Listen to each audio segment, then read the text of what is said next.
अस्सलाम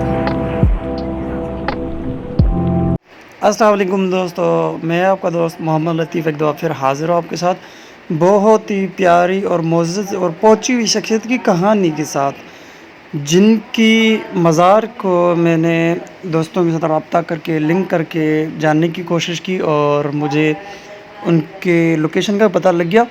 इनको दुनिया इनके हक़ सच के कहने की वजह से जानती थी, तो ये अपना एक मकाम अपनी उस सच्चाई की वजह से ही पैदा करके इस दुनिया से चले गए। तो मैं अभी मीरपुर ख़ास सिटी में हूँ, तो उसके बाद मैं निकलने लगा हूँ यहाँ से अभी अपने रूम से। तो जिस जगह मैंने जाना है वो है टल्लो अल्लायार में वताए फ़कीर की मज़ार, जिनको हक़ सच वाला बंदा कहते थे। तो दुनिया उनको उनके उस पैगाम की वजह से जानती थी, जो लोगों में वो हक़ सच का पैगाम देते थे, जो जैसा होता था उनके मुँह पे कहते थे। तो मेरे साथ हैं फ़कीर मीर मोहम्मद मंगरू साहब, जो कि मीरपुर ख़ास सिटी से ताल्लुक़ रखते हैं, और प्यारे भाई हैं अज़मत मलिक, वो भी उनके छोटे भाइयों की तरह हैं। तो उनको भी हम आगे से रिसीव करेंगे मीरपुर ख़ास सिटी से ही। तो चलें फिर हम निकलते हैं अपने रूम से। पावर बैग ये होनी चाहिए चीज़ वैसे आपके लिए ट्रैवलिंग के लिए।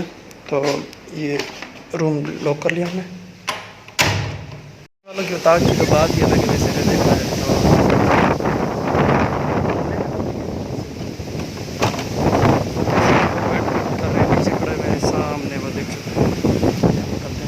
तो अभी मेरे साथ हैं सईद फ़कीर मीर मोहम्मद मंगरू साहब, जो कि मेरे बड़े भाइयों की तरह हैं, बहुत प्यार करते हैं, बहुत टाइम भी देते हैं। जब भी मैं आता हूँ उनको तकल्लुफ़ दे देता हूँ। फ़कीर साहब कैसे हैं आप? अल्लाह का एहसान, सब खैर, मज़े में आप? करम है मौला के, मेहरबानी तो आपकी है जो यहाँ से सफ़र करके हमारे तक पहुँचते हैं। ये थोड़ी खाली हमें बोल रहा है, अभी तो हमारा छोटा भाई है। आपकी मेहरबानी है। मेहमान आ गया जी, मिलने आप। फ़कीर साहब के एक गेस्ट आ गए थे बाहर, वो खड़े हुए उनके साथ, तो आते हैं तो और उनके ख्यालात हम लेते हैं। ये खड़े हैं फ़कीर साहब के साथ।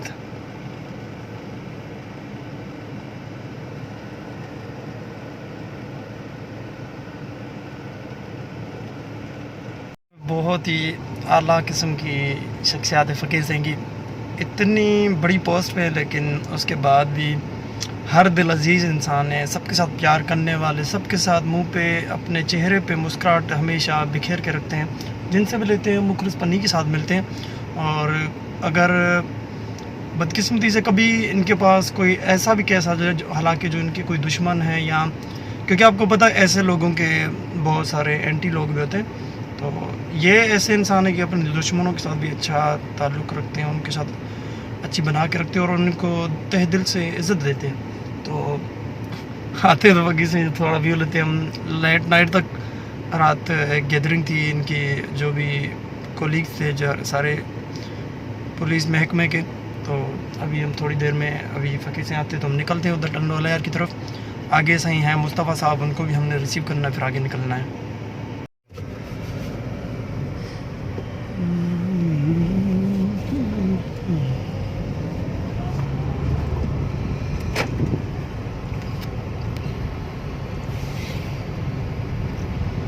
अच्छा जी, तो फाइनली अभी एक और हम बहुत ही प्यारे भाई, हमारे भाइयों से बढ़कर हमारे भाई अज़मत मलिक, उनको रिसीव करने उनके घर के बाहर खड़े। तो उनका शैतान बेटा जब हम फ़ोन कर रहे हैं तो वो तंग कर रहा है हमें और फ़कीर साहब को। तो अभी हमने उसको बुलाया, वो बाहर आ रहा है, अज़मत भाई भी आ रहे हैं वहाँ से फ्रेश होके घर से। तो उनको लेके हम निकलते देखते हैं। आते मैं भी मुलाकात करने जा रहा हूँ। बच्चा इतना एक्टिव यार फ़ोन पे, मैं सुन के फ़कीर से बात कर रहे थे, हंस रहा था। मैं कहा यार क्या है, माशाल्लाह अज़मत भाई का बेटा है। चलो चल बढ़िया। हेलो, चल। अरे गब्बर, कैसा बच्चा पार्टी? अरे इधर फोन पे तो बहुत बातें कर रहा था तू, अब बोल। बात कर अब बोल ना बाबलू। इधर हाथ भी नहीं दिया तूने यार। खोलो नहीं। क्या कर रहा है? अच्छा, फोन पे बड़ी बातें कर रही थी, अब बोलो। अच्छा बोल तो रहा हूँ। बोलो चाचू। हाँ, हाथ मिला चाचू से, हाथ मिला। कैसे बेटा, तुम भी भाई हो इसके? हैं, अज़मत के दो बेटे हैं, माशाल्लाह। अबू किधर है? बोलो। अब बोल ही नहीं रहा, इतनी शोर कर रहा था, देख तू अब बात भी नहीं कर रहा। फोन में मुझे ऐसा लग रहा था कि मोबाइल से निकलने वाला है तू। कब फ्री है ना आपे खाए तो मेरे लिए तो लाया ही नहीं। हाँ? पप्पी दी दी, पप्पी थोड़ी दी नहीं मेरे को, एक दी है, एक से क्या हुआ, दूसरी साइड वाली। हाँ उस तरफ देखते। मैं ये नेट पे डालूंगा, आपके अब्बू भी देखेंगे। नहीं वैसे ये फ़ोन पे कैसे बोल रहे थे, मेरे सामने क्यों नहीं बोले, शर्म क्यों कर रहे हो? अंकल बैठो ना, बात करो तुम उनसे। अच्छा जी करना। हाँ करो। अब्बू कहाँ गए हुए थे? तू बता रहा था कि सो गया वो, उठ गया फिर? अबे बोल भी सीखे क्या तेरे से तो अहमद तू बातें कर यार, ये देख बबलू बात भी नहीं कर रहा। इधर अहमद सामने हो कैमरा के। हाँ हाँ तो क्या हो गया, इसके पीछे हो, बोलो बोलो बोलो। अच्छा अहमद कितनी उम्र है तुम्हारी? पता नहीं अभी। अच्छा पढ़ते हो अभी? नहीं बबलू पढ़ता है। हाँ बबलू तुम पढ़ते हो? नहीं पढ़ता हूँ। अच्छा स्कूल जाते हो ना, मदरसे जाते हो ना? हाँ। हाँ तो फिर मेरी एक भतीजी है। ट्यूशन जाता हूँ। अच्छा जाते हो ट्यूशन भी? कौन सी क्लास में हो? मैं अंदर वाली में। केजी में हो? अच्छा मेरी एक भतीजी प्यारी, उसका नाम है अलीशा। वो होती ना तो आप देखते हो कैसे बोलती, बहुत प्यारी माशाल्लाह। आपके अब्बा आ गए बेटा, चलो अभी बबलू पीछे जाओ। वालेकुम सलाम। अजमत क्या हो गया भाई, इतनी देर करके ये लो। बच्चा पार्टी पहले भेज दी जाओ। ये पीछे से भागे ना, ये लेके खड़े होंगे, छोड़े बख्शेंगे थोड़ी इतने। हाँ दोनों के हैं। ठीक कैसे ले है लिया आपने? और ये कपड़े भी लेके जाओ घर पे, हाँ। कपड़े गिरा देंगे। चलो शाम में शाबाश शाबाश शाबाश। बाय बाय कर। बाय बाय करो, निकलो घर पे जाओ। Bye bye. हम जा रहे हैं ठीक ये है। आपकी ना वीडियो नेट पे आएगी, आपके अब्बू को कहना वो दिखाएगा आपको। चलो शाबाश। तो ये है हमारे साथ मुस्तफ़ा साहब। कैसे हैं सर आप? मज़े में आप? तो आज आपके साथ हमारी पहली ट्रिप होगी टनवाल लहर की तरफ। तो आपके क्या तासरात है हमारे देखने वालों को, जरूर अपने ख्यालात पेश करें। हाँ चले आगे चल के बताना है तो चले फिर निकलते आगे। चले भाई जज़ा खैर। चलें जी फाइनली मुस्तफ़ा साहब भी आ गए, उसके अलावा अज़मत भाई भी आ गए। तो आगे हमें अभी निकलना है। सेटेलाइट टाउन से थोड़ी ही नूर स्टेशन है, फिलिंग स्टेशन मीरपुर खास में, वहाँ से रज़ा भाई को उठाना है। फिर हमने ट्रैवल करना है वताए फ़कीर की दरगाह की तरफ, जो कि यहाँ से राउंड अबाउट 30 किलोमीटर दूर। तो मैं भी फ़र्स्ट टाइम अभी उनके बारे में सुनता रहा हूँ, बचपन से आए हैं। तो चलो आगे चलते हैं। कैसे हो आप? अल्हम्दुलिल्लाह, आप सुनाओ आप कैसे हो? बड़ी हाँ मुलाकात करूँ बड़े वैसे। हेलो व्यूअर्स, अस्सलाम वालेकुम। कैसे हैं आप लोग? ठीक ठाक खैरियत से? मैं भी ठीक ठाक हूँ आपके हाँ, तरफ से। उम्मीद है। वैसे आपने आने से पहले अपनी बच्चा पार्टी को भेजा, उन्होंने हमला कर दिया। बोल ही नहीं, थे वो मुझे यार। पकड़ लिया उन्होंने, बोला बाबा आप नहीं जाओगे, पहले हम जाएंगे। चाचू रात हमें छोड़ के भाग गया था। अच्छा जी चलें साइड हो गाड़ी में। तो अज़मत भाई हैं, ये मेरे बड़े प्यारे भाई हैं, ये भी यहाँ मीरपुर खास से ताल्लुक़ रखते हैं। वैसे ये पंजाबी कम सिंधी ज़्यादा हैं तो मलिक कासी, लेकिन बड़े अच्छे दोस्त हैं, प्यारे भाई हैं मेरे। पंजाबी नहीं हूँ भाई, ओ भाई इंसान है, मुसलमान है यार, क्या हो गया। चले फिर आगे निकलते हैं। पंजाबी कम।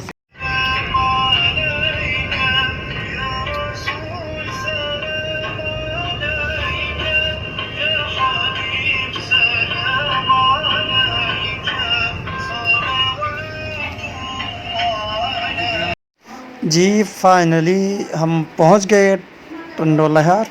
मैंने थोड़ी सी वीडियो शॉट की क्योंकि मेरे दोस्तों का गिला शिकवा था कि भाई आप लंबी चौड़ी वीडियोस बनाते हैं। तो अभी मैं पहुंच गया हूं वताए फ़कीर की दरगाह के एंट्रेंस पे, जहां पे वो उनका गेट पे एक बैनर लगा हुआ है जिन पे उनका पूरा इंट्रो लिखा हुआ है। तो मेरे साथ मेरे जो भाई लोग दोस्त लोग आए हैं, मैं उनका पहले ही तज़किरा कर चुका हूँ। तो वो आगे दरगाह की तरफ जा चुके हैं, मैं थोड़ा सा पीछे आ गया मेन रोड पे। तो मैं आपको आज इस औलिया कराम के बारे में, ये अभी औलिया कराम की उस लिस्ट में शामिल हो चुके हैं, इनके मौज़ात करामात तो अपनी जगह पे थे। तो ये आप देख सकते हैं यार, ज़िंदगी इंसान की मुख्तसर है। हमने जाना भी हर जीने वाली जो साधारण चीज़ है, जो सांस ले रही है, एक दिन उसने मौत का मज़ा चखना है। तो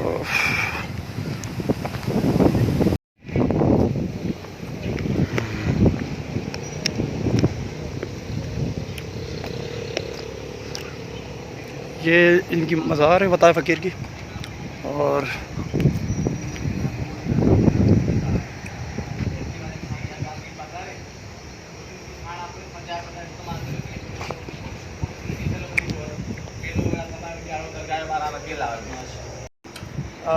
जी जैसा कि मेरे साथ दीदार अली शेख है जो कि यहाँ के खादिम गार है, मुतवली यहाँ की खिदमत गार है। तो दुनिया पूरा जम के बताए कि तो ना अपने नाम से और एक मकाम से जो हमेशा सच्ची बोलते हैं। तो हमें कुछ फिर आप भी बताएं, आप कब से यहाँ पे मुकीम हैं और कुछ हमें इनके बारे में बताएं हमारे देखने वालों को भी।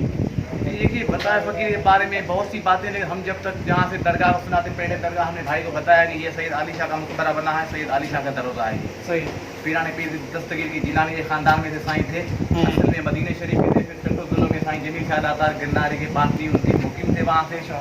उनके बाद यहाँ पे साईं को 700 साल का ऐसा हो गया इस कब्रिस्तान। अच्छा जी हाँ। बताया फ़कीर में वैसे तो बहुत सी लागे बातें करते, जब तक हम दरगाह को संभाल रहे हैं सवाल से बताया फ़कीर को यहाँ 335 या 30 साल हुए हैं यहाँ अच्छा। पर। जी हाँ। सिंध पर जब करोड़ों की आबाद की हुकूमत थी उसके आखिरी टाइम की बताया फ़कीर के कहा जाता है कि में उनमें के थे। बताया फ़कीर असल में लोहाणू वाणू थे, उमरकोट के रहाकू थे। अच्छा अच्छा उसका ख़ानदान वहीं का रहा था। उसके बाद अगमकोट यहाँ चंबड़ में एक शहर है, गरगवा शहर है, उसमें भी बताया फ़कीर काफ़ी अर्सा उसने रियायत पजीर की। उसके बाद ठट्टो ज़िलों में गए, वहाँ भी बुज़ुर्गों की आमाज गायें थी, वहाँ भी बताया फ़कीर बहुत इससे रहे थे वहाँ पर। उसके बाद जैसलमेर इंडिया में भी रहे हैं। फिर यहाँ कदीमी शहर है नसरपुर सिंध का, उसमें काफ़ी ऐसा बताया फ़कीर रिहायश है। काफ़ी लोग कहते हैं कि उसकी पैदाइश यहाँ पर है, लेकिन हम जहाँ तक सुनते हैं कि बताया फ़कीर की जो पैदाइश है तो वो उमरकोट की थी। सुनो ना, इन बातों से कोई लेना देना नहीं। वो अल्लाह के मुतवली मुस्तकी जो दरवेश आदमी थे, लोगों को सच सुनाया, जिस जहाँ भी उसने सच सुनाया लोगों को किसने उसको रहने नहीं दिया। सच्चाई की तो वैल्यू होती नहीं है। फिर वो 4 दिन वहाँ पर 2 महीने वहाँ पर इस तरह से घूमते घूमते आखिर में नसरपुर में आए। फिर नसरपुर में कहते हैं बताया फ़कीर का इंतकाल हो गया। फिर बाणी ने कहा कि हम इसको जलाएंगे, हमारी रस्म रवाज जलाने वाली होती है। मुसलमानों ने कहा कि ये अल्लाह के दरवेश और जो बरगजीदा बंदे हैं हमें इसको तो मदफन करेंगे इनका। तो इस बातों में दोनों झगड़ रहे थे। बताया फ़कीर उठ के बैठ गया। उन्होंने कहा भाई आप आपस में झगड़ो नहीं, मैं यहाँ मरना नहीं चाहता हूँ, मैं वहाँ मरूंगा जहाँ कोई जानने वाला होगा। अवाले वक्त में ये जो आप जगह देख रहे हैं यहाँ से एक दरिया बहता था, वो यहाँ से बुकरा शरीफ मकान शरीफ में जाके बदीन की तरफ निकल रहा था। उस दरिया के रास्ते से बताया फ़कीर यहाँ सैयद अली शाह के पास आए, फिर यहाँ पर मुकीम होकर। हज़रत अली शाह जो है ये कब से यहाँ पे मुकीम, आपको पता कैसे लगा? 700 साल। 700 साल? जी हाँ। तो उनकी कोई मौजूद करामा जो आपको पता हो? बिल्कुल ऐसे करामात हैं साईं की जिनने मुरीद की है। बहुत से लोगों की ऐसी आफतें आई है, ये नायाकुम है, ये सारे ये बचपन है, इनकी कब्रें बनी हैं। ये पहले मलाह कहलाते थे, इनके ऊपर एक बहुत सी आफत आया करती थी। हमारे जो बड़े जो बुजुर्ग हैं वो कहते थे। फिर साईं ने अपनी करामत से उस बला को देव पता नहीं कहते हैं उसको उनसे हटाया, फिर वो उसके मुरीद बन गए। ऐसे बहुत से मौजूद हैं। एक और भी टंडो के सर के यहाँ सिंहड़ा स्टाफ है। अच्छा। वहाँ भी दरगाह है, वो भी साईं के यहाँ के अकीदतमंद थे, उनके साथ भी साईं के मौजूदात हैं। और हमारे जो लोगों के जो गुजर गए उसको तकरीबन 60-70 साल में बड़ा मौजूदा ये है कि यहाँ से रेल से चलते हुए एक बच्चा गिर गया, गाड़ी में जो बच्चे शरारत कहते थे, बच्चा गिर गया। फिर उनने जो रिप खींच के रेल को रुकवाया ना, तो उसकी माँ बच्चे की उसका वालिद गाड़ी से उतर के दौड़ते हुए उन्होंने देखा कि बच्चा जैसा था वैसा ही खड़ा हुआ था। अच्छा। उन्होंने आगे बच्चे को गोद में उठाया और रोने लगी। माँ उससे बोला क्या हो रहा? तो मैंने कुछ भी नहीं देखा, जैसे मैं रेल से गिरा ना गाड़ी से, मैंने देखा सफ़ेद पोश दरवेश था, बिल्कुल सफ़ेद लिबास में था। उसने मुझे पकड़ के इधर खड़ा किया, फिर पता नहीं कहाँ गुम हो गया, मैंने कुछ भी नहीं देखा। ये मौजूदात मैं आपको तकरीबन 60-65 साल बता रहा हूँ, जो हमारे बुजुर्ग हैं वो उनकी बयान करते हैं। जी बिल्कुल भाई, आपकी बात से मैं इत्तेफाक रखता हूँ, क्योंकि हकीकी औलिया कराम अल्लाह के, तो उनके अपने मौजूद कराम तो उनकी ताकत अल्लाह नहीं दी हुई है। तो अभी वताए फ़कीर की मज़ार की तरफ हम थोड़ा सा व्यू लेते हैं। फिर हज़रत अली शाह इनका पूरा नाम है। जी हाँ, जी हाँ। तो चल इनका भी थोड़ा व्यू आपको दिखाते हैं। जी मैं आपको वताए फ़कीर की दरगाह का थोड़ा सा व्यू भी देता हूँ, ज़ियारत कराता हूँ आपकी। तो यहाँ पे हम चंपल उतार लेते हैं अपनी।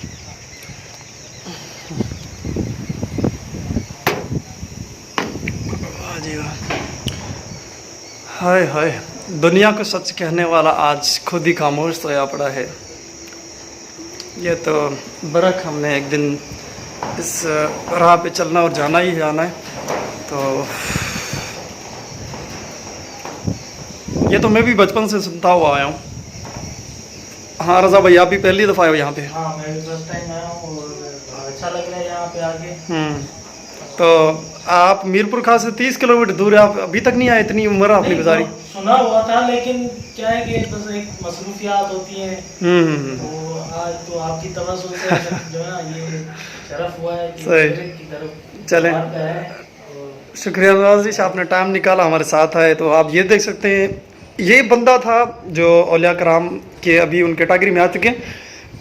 सबको सच कहने वाला आज खामोश पड़ा है, क्योंकि सच का जो ना यहाँ पे कोई वजूद नहीं है। इंसान के वजूद के साथ उनकी जो बातें होती हैं वो ताहयात रहती है, बाकी वजूद उनका मिट जाता है। तो वजूद के तहत बातों के हद तक वो ज़िंदा होते हैं बातों में। जी, जैसे कि मैं भी बचपन से इनके बारे में सुनता हुआ आया था, बताया फ़कीर, जो कि जहाँ जो आता उनको सच कहते। एक दफ़े की जिक्र की बात है कि ये एक शादी में जाना चाह रहे थे, वहाँ पे बड़े बड़े लोगों को इनवाइट किया हुआ था लोगों ने। तो ये अपनी फ़कीरी उस तबीयत में कपड़ों में बहस में जा रहे थे, गंदे कपड़े थे इनके जैसे भी थे फ़कीरों वाले। तो इनको वो लोग देख के कहते हैं कि भाई यहाँ पे आप नहीं आ सकते, फ़कीरों को अल्लाह नहीं है, बड़े बड़े लोगों को हमने इन्वाइट किया हुआ है, तो आप नहीं आ सकते। इसने कहा कि भाई इंसान की वो औकात ही नहीं, कपड़ों का बड़ा वजूद है, इंसान को देख लो। तो उन लोगों ने इनको धक्के मार के निकाल दिया। फिर बताया फ़कीर को किसी ने एक भीख में कपड़े दिए हुए थे, सफ़ेद कपड़े। तो वो गए फ़ौरन से, वो तब्दील करके जब आते तो वो सारे लोग इनका बड़ा इस्तकबाल कर रहे कि आप आएँ, दावत में शरीक हो। जब अंदर गए वो, तो उनका भी देखें कि लोगों को शर्मसार करने का तरीका क्या था। वही निवारा जो मुंह में डाल रहे हैं, अपने कपड़ों को भी लगा रहे और कपड़े भी गंदे करे, खा भी रहे हैं। तो ये बचपन से वाकई में सुनता आ रहा था, और बहुत सारी और भी चीज़ें लोग बहुत जानते भी हैं इनके बारे में। तो आज देखें कि सच का हमेशा सच कड़वा ही होता है। बंदे का वजूद मिट जाता है, लेकिन उसकी बातों के हद तक वो ज़िंदा रहता था हयात। तो ये सच बोलने वाला आज इंसान जो हमारे सामने मुदफीन है यहाँ पे। तो आज मैंने आपको इनके मज़ार का व्यू दिखाया, फिर थोड़ा सा जो अलीन शाह हैं, हज़रत अलीन शाह, उनका भी थोड़ा व्यू दिखाते मज़ार का। फिर हम अपने इस व्लॉग का भी इख्तिताम करेंगे। तो फिर थोड़ा चलते हैं, हम उनकी मज़ार की तरफ भी थोड़ा व्यू लेते हैं। मेरे साथ जो यहाँ पे खादिमगार हैं भाई, जो हमें बता रहे थे, बताया फ़कीर के बारे में। एक दो कोई शायरी हमें सुना देंगे, जो पोइट्री थी या जो सच कहते थे, वो बातें बताएं। तो फिर हम कुछ चीज़ें और भी पूछेंगे, माहौल की सरकार के हवाले से क्या सपोर्ट है नहीं। तो आप पहले इनकी कुछ बातें बताएं। सर बताया फ़कीर की बहुत सारी बातें, जो भी उनकी बातें नसीहत आमीज़ हैं, हमेशा उन्हें इंसाफ को भलाई के लिए वो नसीहत वाली बातें की। बज़ाहिर तो वो जोक और मजाक लगती हैं। एक मजाक का जिक्र के बताया फ़कीर, और दरिया पार कर रहे थे तो पानी उनको डुबोते नहीं थे। तो राहगीर थे, उन्होंने बताया कि आप भी दरिया से निकल जाते हो, आपको तो पानी डुबोता नहीं, हमें भी अपने साथ लेके चलो। तो बताया फ़कीर ने कहा कि आप मेरे पीछे आओ, लेकिन बताओ करते हुए आ जाना। उन्होंने बताया फ़कीर आगे जा रहा था, वो दो बंदे उसके बताया फ़कीर पीछे जा रहे थे। तो जब बीच दरिया में पहुंचे तो उन्होंने ख्याल किया कि देखो बताया फ़कीर क्या कह रहा है। उन्होंने देखा तो बताया फ़कीर अल्लाह अल्लाह कर रहा था, हाथ जोड़े हुए अल्लाह अल्लाह कर रहा था। उन्होंने कहा यार बताया फ़कीर जो है वो अल्लाह अल्लाह का जिक्र कर रहा है, हम क्यों बताया कर रहे हैं। तो वो भी अल्लाह अल्लाह करने लगे। जैसे उन्होंने अल्लाह अल्लाह करना शुरू किया तो वो डूबने लगे पानी में। तो फ़कीर साहब तो मज़ाया आदमी थे, उन्होंने पीछे मुड़कर उनको देखा, बोला भाई आप पहुंचे अब तक मुझे बताया तक नहीं हो, यानी मैं जैसा बना हुआ हूँ ऐसे तो बनो ना आप। सही बात। उसके बाद अल्लाह की तरफ जाना। तो इस हवाले से बहुत सी बताया फ़कीर की बातें हैं, सुना ना। चले मुख्तसर बातें, क्योंकि वीडियो थोड़ा लंबा हो जाएगा। तो मुतवली यहाँ के खादिमगार हैं, तो कोई सरकार के हवाले से कोई सपोर्ट, कोई काम के लिहाज से कोई बंदा आया है जो यहाँ पे कुछ करना चाह रहा हो, कोई ऐसी बात हो बता दो, मैसेज देना चाह रहे तो। हाँ, बस सरकार को हम ये मैसेज देना चाहते हैं, खासकर सीएम साहब और जो सकाफत खाते वो फंड 3 साल से यहाँ पर फंड जारी कर रहे हैं। 2019 से 3 साल से वो मुसलसल उर्स मंगा रहे हैं। वैसे तो हम 12 रबी अव्वल का बताया फ़कीर का और सैयद अली शाह का अपने तुर्कों के अपने दाद बाप अजदादाओं के हवाले से उर्स मना रहे हैं, लेकिन गवर्नमेंट की साझारों से अभी 3 साल से वो उर्स मंगा रहे हैं। उन्होंने ऐलान किया है, बताया फ़कीर के रोजे को हम नए सिरे से बनाएंगे, ये जो हाल है उसको भी नए सिरे से बनाएंगे, यहाँ वाशरूम है, लाइब्रेरी है, रोड वगैरह है, वो सब है। लेकिन 3 सालों में काम वगैरह कुछ भी नहीं हुआ। यहाँ अभी पानी की टैंकी भी खराब पड़ी है, वो भी बदबूदार पानी हो जाता है। तो हम ये गुजारिश करते हैं डिस्ट्रिक्ट नूरा के डीसीओ साहब हैं, यहाँ डिप्टी कमिश्नर हैदराबाद हैं, यहाँ सीएम साहब हैं, सरकार उन्होंने जो ऐलान किए हैं बताया फ़कीर के रोजे से काम से, तो जल्द अज जल्द यहाँ पर काम करवाएं, ताकि जो ज़ायरीन बेचारे आते हैं, अगर यहाँ पर इतनी छोटी दरगाह बनी है, अगर 2 ख़वातीन बैठ जाती हैं तो मर्द बेचारे बाहर रुक जाते हैं, वो लिहाज करते हैं, सवाल अंदर भी नहीं आते हैं। तो हम उनके शुक्रगुजार भी हैं डीसी टंडवाल के कि उन्होंने बताया फ़कीर को आगे ले गए हैं, वो उन्होंने अच्छी तरह काम किया है। बताया फ़कीर पर आते हैं, हाजिरी भरते हैं, लेकिन बताया फ़कीर उन्होंने काम के जो हवाले से बातचीत की हैं, हम उन्हें दोबारा गुजारिश करते हैं, खास करके सकाफत खाते वालों को जो बता रहे के नाम से डोनेट कर रहा है, फंड भी जारी कर रहा है डिस्ट्रिक्ट द्वारा को कि यहाँ पर जो रोजे का काम है वो जल्द अज जल्द कराया जाए ताकि आने वाले ज़ायरीन को कोई तकलीफ ना हो। और हमारे गांव में बच्चों का स्कूल कोई नहीं है। मैंने पहले भी डिस्ट्रिक्ट द्वारा के डीसी साहब को गुजारिश की थी और कमिश्नर हैदराबाद अब्बास बलोच साहब थे, उनको भी गुजारिश की थी कि बता सके बड़ी हस्ती हैं, उनके नाम से हमें कोई स्कूल दिया जाए हमारे गांव में, बता सके कि नाम से तो कि हमारे बच्चे तैलीम वगैरह भी कराएं और मदरसा वगैरह में भी तैलीम हासिल कर सकें। बिल्कुल बिल्कुल भाई ने सही बात है कि होनी चाहिए ना, इनके लिए अल्लाह के बंदे थे, इन्होंने अपनी सारी जिंदगी नस्ब कर दी। तो ये मैंने एक पोइट्री देखी बताया फकीर की, तो थोड़ा ये देख ले, सिंधी का है, मैं आपको ट्रांसलेट करके बताता हूँ। इसमें हाँ शुरू। तो ये आपको मैं दिखा दूं, यहाँ पे लिखा हुआ है कभी आऊँ ये होए से जी आज तू आई, यानी इनका मतलब है कि कभी मैं भी ऐसे था जब आप ही खड़े हुए यहाँ पे जिंदा थे, तो आज जैसे आज मैं खड़ा हूँ यहाँ पे जिंदा हूँ, लोगों के बीच में घूम रहा हूँ, जा रहा हूँ, ट्रेवल कर रहा हूँ। तो पहले इनका ये पहले है पता है फकीर का कि पहले मैं भी ऐसा था जैसे आप हो, यहाँ पे मौजूद हो, जी रहे हो, हर चीज कर रहे हो। फिर कह रहा है कि कभी आपने भी ऐसे होना जैसे आज मैं सोया पड़ा हूँ। तो बड़ा मैसेज है इसमें कि हमने आखिर ये जिंदगी बसर करके आगे जाना ही है, तो कोई ऐसा काम कर जाए जिससे दुनिया के लिए कोई काम कर जाए और अल्लाह और अपनी आखिरत को बेहतर कर जाए। तो इसी के साथ मैं आपसे जाना चाहूँगा, फिर आप कौन से औलिया कराम की मज़ार को, किस औलिया कराम की ज़िंदगी को देखना चाहते हैं मेरे अंदाज में, मेरे व्लॉग में, तो मुझे ज़रूर कमेंट सेक्शन में बताइएगा। तो इसी बताए फकीर की ज़िंदगी की कहानी के मुख्तसर इस इंटरव्यू में, व्लॉग में, तो मैं आपसे जाना चाहूँगा। फिर मिलूंगा बहुत ही प्यारे मौजूद पहुँचे हुए शख्सियत की कहानी के साथ। अल्लाह ने के बाद दुआ में आज शाम बखैर जज़ाक खैर।